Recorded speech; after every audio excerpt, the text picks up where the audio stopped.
Everyone, this is Sneha Tiwari और आप देख रहे हैं माई भारत। माई भारत पर आज हमारे साथ जुड़े हैं माई फ्लेज इंस्टीट्यूट के डायरेक्टर मिस्टर विश्वजीत घोष और मिसेस पियाली चैटर्जी घोष। विश्वजीत घोष की अगर हम बात करें तो वो प्रोफेशनली प्लेबैक सिंगर है।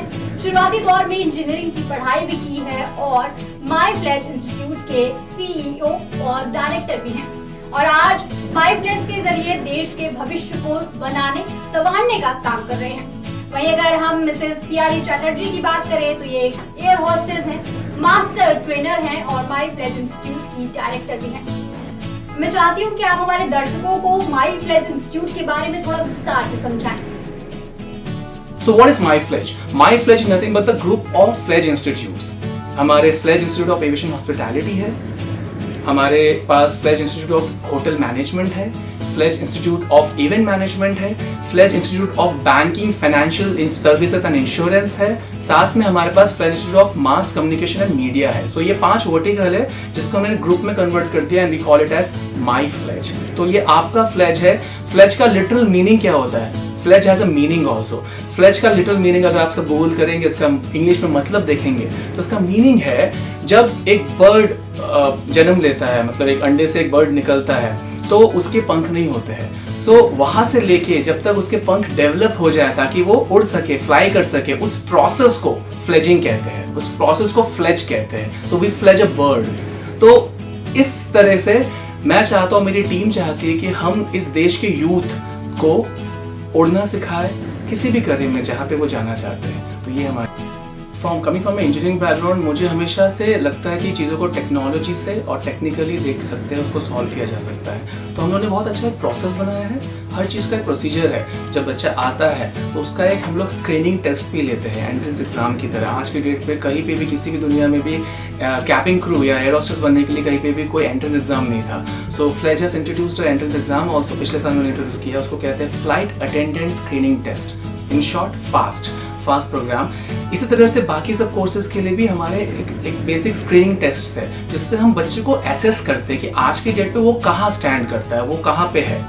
उसके बाद पर्सनल इंटरव्यू में हमें समझ में आ जाता है कि उसकी कम्युनिकेशन स्किल्स कैसी है, उसकी बॉडी लैंग्वेज कैसी है, उसके एटिकेट्स कैसे है, उसके आई कांटेक्ट कैसे करता है, वो जेस्चर कैसे रखता है, बात कैसे करता है करती है।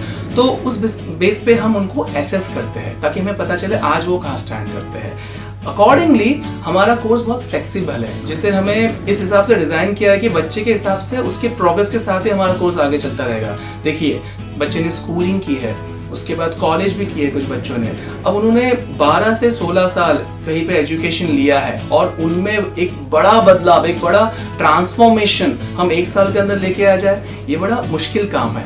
It's not gonna happen overnight. तो इसके लिए हमें बहुत स्टेप बाय स्टेप प्रोसीजर बनाए गए हम लोग ने और अपनी इस चीज़ के लिए बच्चे को अच्छे से गाइड करते हैं काउंसलिंग के टाइम पे ही। तो जब एडमिशन लेने आते हैं हम उन्हें पूरा बताते हैं कि बच्चा आपकी हाइट इतनी है, आपका वेट इतना है, आपकी स्किन कलर ऐसा है, टोन ऐसा है, आपकी ग्रूमिंग का स्टैंडर्ड आज की डेट पे ऐसा है और आपकी कम्युनिकेशन स्किल्स हिंदी में ऐसी है, इंग्लिश में ऐसी है, डिफरेंट लैंग्वेजेस में ऐसी है और आप आज कहाँ स्टैंड करते हो। इसके बाद आपके पास ये करियर ऑप्शन सही होंगे।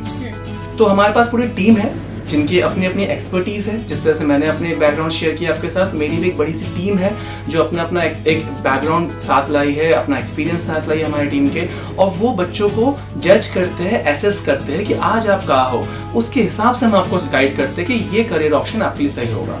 वी हैव वेरियस कोर्सेज, हर एक वर्टिकल में 10 से 15 से 18 ऐसे कोर्सेज है हर एक वर्टिकल में, जहाँ पे हम बच्चों को short term course, long term course और ग्रेजुएशन कोर्स, मास्टर्स कोर्स सब है हमारे पास जो हम ऑफर करते हैं, heavily affiliated and accredited from various international bodies.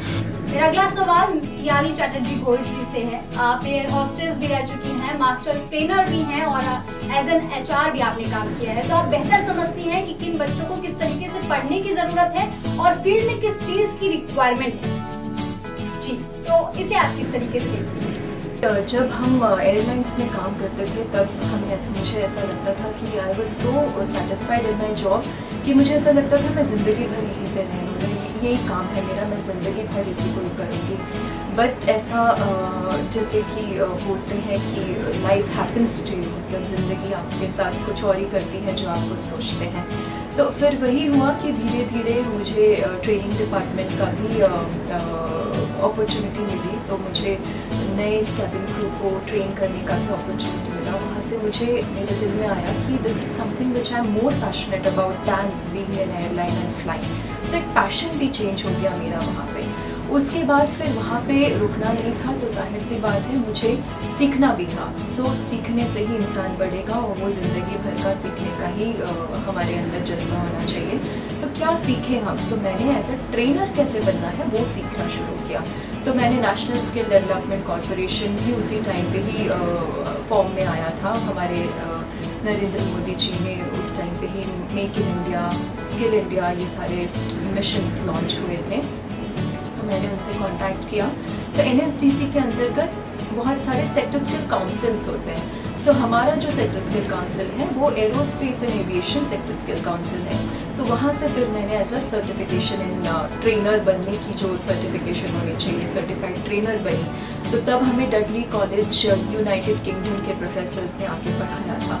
उसके कुछ सालों बाद एक और सेक्टर स्किल काउंसिल है NSDC के अंदर, जो कि MEPSC बोलते हैं, management and entrepreneurship programme sector skill council. So उन्होंने फिर मुझे मास्टर ट्रेनर और मास्टर असेसर की ट्रेनिंग दी। तो वो उस टाइम पे भी हमने सिंगापुर पॉलिटेक्निक के प्रोफेसर से पढ़ाई की थी। तो ये सब पढ़ाई करने से हमें बहुत कुछ पता चला कि ये छोटे छोटे जो देश हैं, सिंगापुर, इंडोनेशिया, मालदीव्स तो दिखता भी नहीं है हमारे ग्लोब में, Mauritius, Dubai for that matter, कैसे इतने बड़े इकॉनमी में आ गए, डेवलप हो गए, डेवलप नेशन बन गए। तो वहाँ से यही पता चला कि इंडिया में फिर क्या लैकिंग है। तो उन्होंने फिर बताया कि ट्रेनिंग मेथोडोलॉजी हमें चेंज करनी पड़ेगी। उन्होंने हमें एक पिरामिड दिखाया। उस पिरामिड में सबसे ऊपर जो 10% था वो था लेक्चर। अब मुझे भी ये याद आए कि मैंने कॉलेज में या स्कूल्स में सिर्फ हमने लेक्चर ही लिया है टीचर से और ट्रेनर से। सो सिर्फ 10% उसका हमारे अंदर गया है, बाकी 90% तो गया ही नहीं। और सबसे ज़्यादा जो हमारे अंदर एनक्रॉस होता है during the entire process of education is teach back session.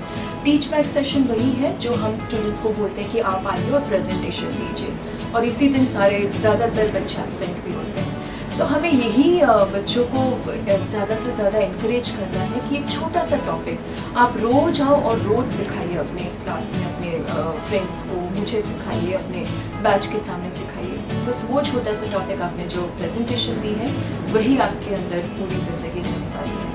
और बीच में जो पिरामिड में थे वो थे ऑडियो विजुअल, वो थे प्रैक्टिकल्स, वो थे केस स्टडीज़, वो थे सर्वेज, फीडबैक गिविंग। सो ये सारे मेथोडोलॉजी में हमारी ऑर्गेनाइजेशन में बहुत काम किया है। हमने बुक्स को रिप्लेस कर दिया जर्नल्स से, जर्नल्स कह लीजिए या वर्कशीट्स कह लीजिए, बच्चे खुद से लिखेंगे तब तो उन्हें याद रहेगा।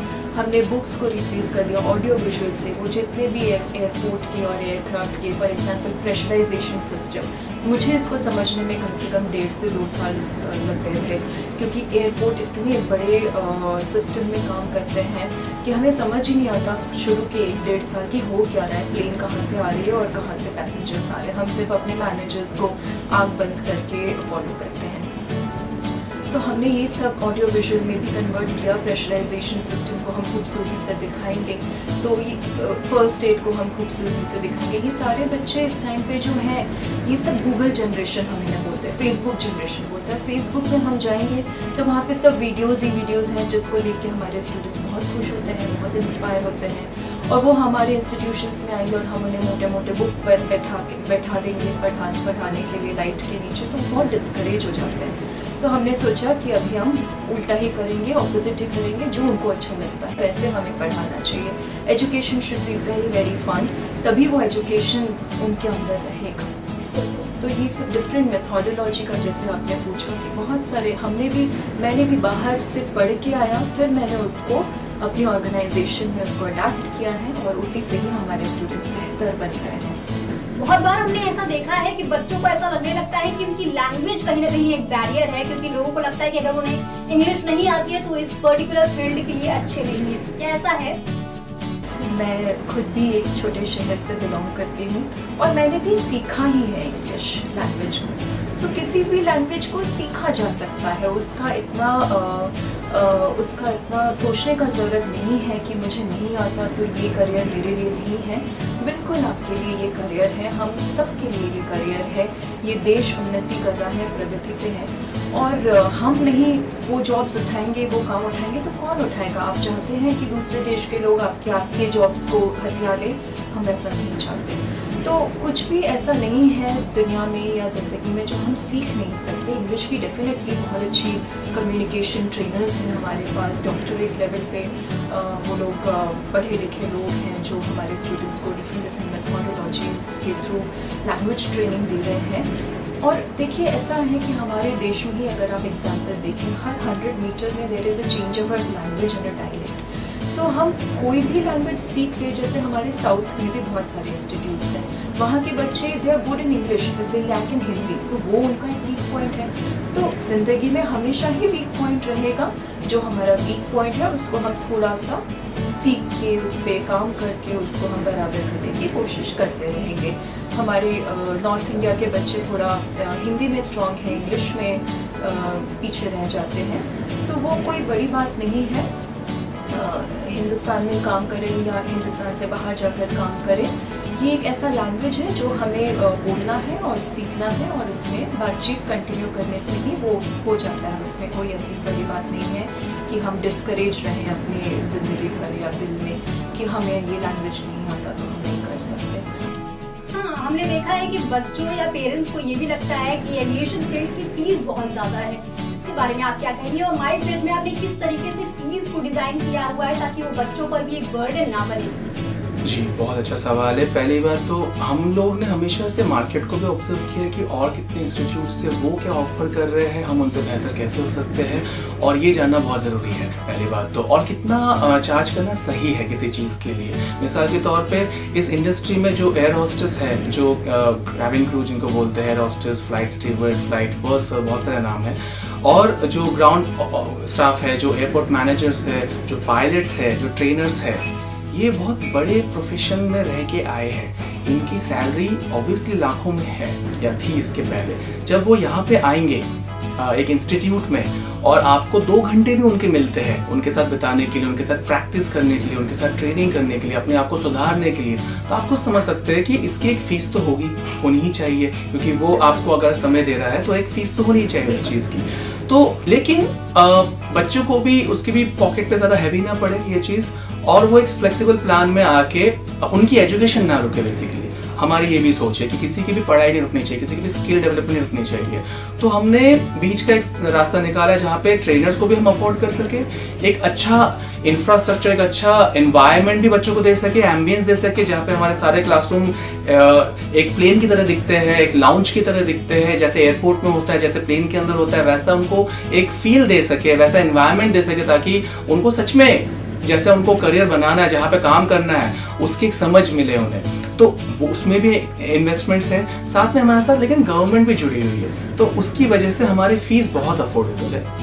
हमने वेरियस प्लान्स बनाए हैं, हर एक कोर्स की अपनी अपनी फीस है ड्यूरेशन के हिसाब से, लेकिन 2 से 3 मॉडल्स हैं जहाँ पे बच्चा एक साथ भी फीस पे कर सकता है। अगर वो अफोर्ड नहीं कर सकता है तो वो इंस्टॉलमेंट में फीस पे कर सकता है। और अभी recently for a new branch, जो कि हमारा 12th ब्रांच है, जो लखनऊ में अभी स्टार्ट किया हम लोग ने, एक नया प्लान स्टार्ट किया है, क्योंकि कोरोना टाइम के बाद हमें लगता है लोगों को उसकी ज़रूरत है, और उस प्लान में हम लोगों ने सब्सक्रिप्शन मॉडल इंट्रोड्यूस किया है, which is just for starting price of 2000 rupees per month. So हमने इतना अफोर्डेबल बना दिया है इस कोर्स को, जो कि आइडियली टेक्निकली बहुत एक्सपेंसिव होना चाहिए, लेकिन हम लोगों ने अफोर्डेबिलिटी का ख्याल रखते हुए सिर्फ 2000 प्रति माह आप पे करके अपनी एजुकेशन कंप्लीट कर सकते हैं, और इसमें ट्रेनिंग पा सकते हैं एडमिशन के फील्ड। बिल्कुल बिल्कुल।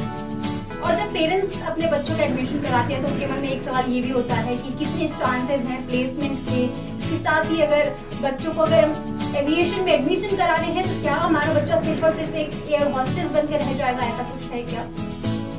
बिल्कुल है। मैं एकदम पूरे फुल 200% कॉन्फिडेंस से कह सकता हूँ कि बहुत ज़्यादा ज़रूरत है। आज के डेट पे फ्लेज में 4000 से ज़्यादा बच्चे ट्रेंड और प्लेस हो चुके हैं पिछले 6 सालों में, और अभी भी जो हमारे पास बच्चे हैं उनसे ज़्यादा हमारे पास जॉब के ऑप्शंस हैं, अपॉर्चुनिटीज है बच्चों के लिए, तो बच्चे कम पढ़ रहे हैं। और ऐसा क्यों?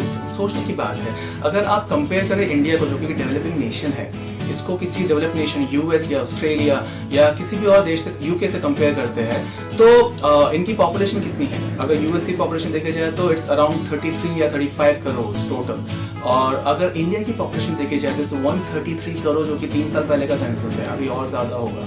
और नंबर ऑफ पैसेंजर एयरक्राफ्ट जो यूएस में है which is around 5000 to 6000, 5800 specific number बताना चाहूंगा, और इंडिया में नंबर ऑफ एयरक्राफ्ट वो है 968। हम कोशिश कर रहे हैं कि 2040 तक हमारे यहाँ 2400 एयरक्राफ्ट, पैसेंजर एयरक्राफ्ट हो जाए। तो एक इतनी बड़ी आबादी वाला देश है जहाँ पे 135-140 करोड़ लोगों की जनसंख्या है, उसके लिए इतनी कम एयरक्राफ्ट है जो ट्रैवल करने जाएंगे। और अगर आप देखेंगे पिछले 5 से 6 सालों में अफोर्डेबिलिटी बढ़ गई है लोगों की, हमारा जो मिडिल क्लास है वो भी अफोर्ड कर सकता है आज के डेट पे। ट्रेन और प्लेन के जो फेयर्स है वो ऑलमोस्ट सिमिलर हो गए हैं, और एयर ट्रैवल आपका बहुत समय बचाता है। जहाँ पे आप 24 घंटे में पहुंचेंगे वहाँ आप 2 घंटे में पहुंच सकते हो by air. So world wide ये ट्रेंड रहा है कि सब लोग एयर ट्रैवल को ज्यादा प्रेफर करते हैं, और इंडिया भी उस चीज को कैचअप कर रहा है। तो उसको कैचअप करने के लिए ग्रोइंग जो डिमांड है लोगों की, उनको भी ट्रैवल करना है। बड़े बड़े देश ट्रैवल एंड टूरिज्म के बेस पे ही फ्लरिश हुए हैं, वो डेवलप्ड नेशन बने हैं। तो इंडिया में बहुत स्कोप है, यहाँ पे जगह इतने ज्यादा है, लोग मॉन्यूमेंट्स इतने अच्छे हैं, लोग ट्रैवल करना पसंद करते हैं। इसके लिए हमें इस ग्रोइंग डिमांड को कैटर करने के लिए हमारे गवर्नमेंट ऑफ इंडिया और सभी राज्य के जो गवर्नमेंट्स है, जो स्टेट गवर्नमेंट्स है, वो भी इतने सारे एयरपोर्ट्स ओपन कर रहे हैं। स्मार्ट सिटीज की बात हो रही है, यहाँ पे नए एयरपोर्ट्स की बात हो रही है, नए टर्मिनल्स की बात हो रही है। अगर आप देखेंगे दिल्ली में पहले एक एयरपोर्ट और एक टर्मिनल रखा हुआ करता था, वहाँ पे 3 टर्मिनल्स है जो ऑपरेशनल है। सिमिलरली मुंबई, इसी तरह से बैंगलोर और एक नया टर्मिनल वहाँ पे ओपन हो रहा है। पूरे देश में अगले 10 साल में क्रांति आने वाली है एविएशन में और हॉस्पिटैलिटी में, बिकॉज यहाँ पे लोगों को इतना पॉपुलेशन है यहाँ पे, और डेफिनेटली उन्हें ट्रैवल करने का हक है फास्टर मीडियम से। बहुत बहुत शुक्रिया मिसेस पियाली चैटर्जी घोष और मिस्टर विश्वजीत घोष, जिनसे हमने एविएशन और करियर को लेकर तमाम जानकारियां हमें मिली हैं। बहुत बहुत धन्यवाद आप दोनों का।